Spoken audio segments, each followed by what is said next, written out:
To me, healthcare providers have an obligation to understand any cultural group that might come into their practice.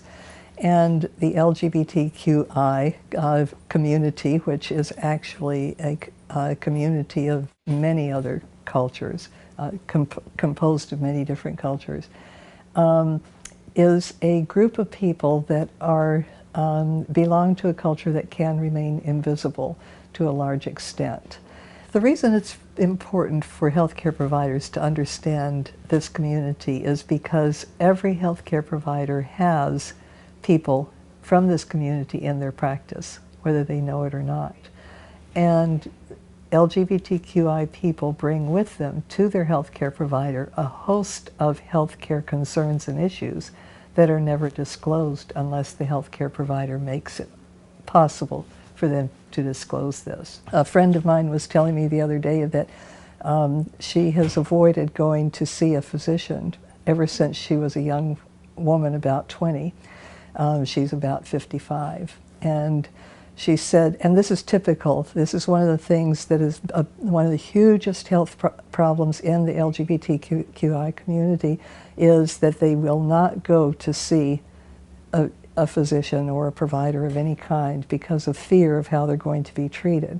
And the reason is that when she was 20, she went in and she had to fill out the forms, and the form asked, "Are you sexually active?" And she answered yes without giving it much thought.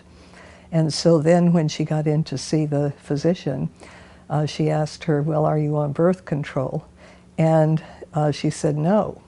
And the physician proceeded to scold her and tell her at what risk she was for being sexually active and not being on birth control.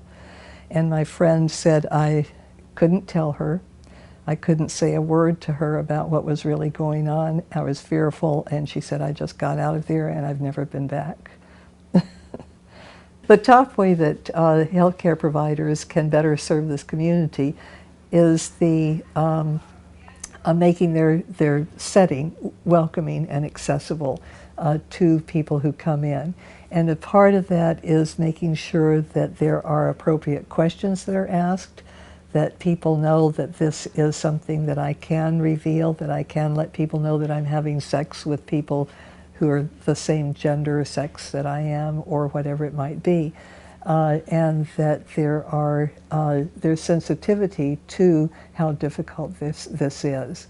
And then having the appropriate knowledge about the appropriate treatments for the kinds of things that this community brings to them. There's a number of key healthcare issues in the community, but the main thing, most of them come from the phenomenon that we call minority stress. The stress of daily living with this wondering what is going to happen if I reveal myself, if I am known as a person who is part of this community, and how can I cope with that? And the coping mechanisms are what create many of the healthcare problems in our community.